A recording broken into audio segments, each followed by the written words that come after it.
Welcome, everyone, to the English Paper Podcast. I'm Alex, and I'm really happy you are here with me today. In this episode, we are going to talk about something simple but extremely important in everyday communication, and that is salutations in English. Now, maybe the word salutation sounds a little formal or unfamiliar, but do not worry, because by the end of this episode, you will clearly understand what salutations are, why they matter, and how to use them correctly in real life. Think about every conversation you have during the day. When you meet someone, when you answer a phone call, or when you send a message, or when you write an email, what is the very first thing you say? Usually, it is some kind of greeting. That greeting is called a salutation. So in simple words, a salutation is how we begin communication, politely and appropriately. Salutations are very important because they create the first impression. Before you explain your idea, before you ask a question, before you share information, you greet the other person. That small greeting tells people a lot about your attitude, your politeness, and even your personality. If you use the right salutation, you sound respectful, friendly, and confident. If you use the wrong one, you might sound rude, too casual, or even unprofessional. So today, we will explore different types of salutations, when to use them, and how to choose the best one for each situation. Let's begin with informal salutations, because these are the ones most people use every day. Informal salutations are greetings we use with friends, family members, classmates, or people we know well. These greetings are relaxed and friendly. The most common informal salutation in English is hello. This word is simple, neutral, and safe in most situations. You can say hello when you meet someone, when you answer the phone, or when you start a conversation. Another very common greeting is hi. Hi is slightly more casual than hello, and people use it all the time in everyday conversation. If you meet a friend on the street, you might simply say, "Hi, how are you?" And that feels natural and comfortable. There's also the greeting hey. Now this one is even more informal.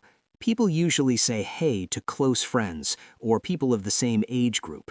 It sounds relaxed and friendly, but you should be careful with it because it is not suitable for formal situations. For example, you wouldn't walk into a job interview and say, "Hey," that would sound unprofessional. So even though these greetings are simple, choosing the right one depends on the relationship and the situation. Another group of common salutations depends on the time of day. These include good morning, good afternoon, and good evening. These greetings are polite and widely used in both casual and semi-formal situations. When you greet someone in the morning, you say good morning. Later in the day, you say good afternoon, and in the evening, you say good evening. These greetings are especially common in workplaces, schools, and professional environments because they sound respectful but still warm and friendly. Now let's move to formal salutations, which are used in professional or respectful situations. Formal salutations are common in business communication, official letters, academic settings, and when speaking to someone with authority or someone you do not know well. One of the most common formal salutations in written English is the word dear. You might see it at the beginning of emails and letters, followed by a name or title. For example, Dear Mr. Silva or Dear Ms. Pereira. This does not mean you love the person. It simply shows politeness and respect. If you do not know the person's name, you can say Dear Sir or Dear Madam.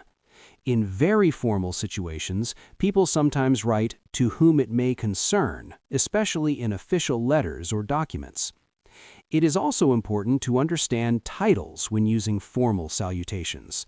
For example, Mr. is used for adult men, Ms. is commonly used for adult women, and it does not show marital status, which makes it very safe and respectful. Mrs. is used for married women, while professional titles like doctor or professor are used when someone has a specific role or qualification. Using the correct title shows respect and attention to detail, and it makes your communication more professional.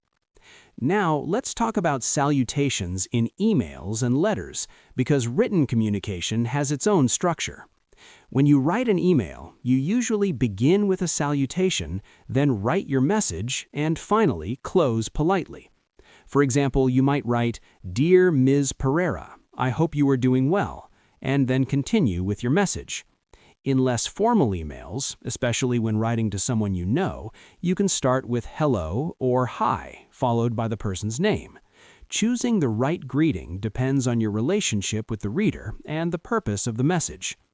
Salutations are also important when speaking on the phone or joining online meetings. When answering a professional phone call, people often say something like, "Hello, this is Alex speaking." This helps identify who is speaking and sounds polite and clear. In virtual meetings, you might begin with "Good morning, everyone," or "Hello, team," which helps create a respectful and friendly atmosphere. Another important thing to remember is cultural awareness. Different cultures have different expectations about greetings. In English-speaking environments, politeness is highly valued, especially in professional communication. If you are not sure which greeting to use, it is usually safer to choose a more polite or formal one. Being slightly more formal is better than sounding too casual in an important situation. Let's also talk about some common mistakes people make when using salutations. One mistake is using very casual greetings in professional settings, such as saying "hey" in a job application email. Another mistake is spelling someone's name incorrectly, which can appear careless or disrespectful. Some people also forget to include a greeting at all, which can make a message sound cold or rude. And sometimes people mix formal and informal styles in the same message, which sounds strange and confusing. For example, starting with "Dear Sir" and then writing in very casual language is not a good combination. So, as you can see, salutations are small but powerful.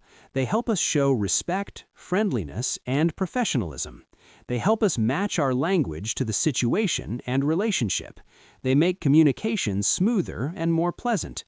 Learning to use the right salutation is an important step towards speaking and writing English naturally and confidently.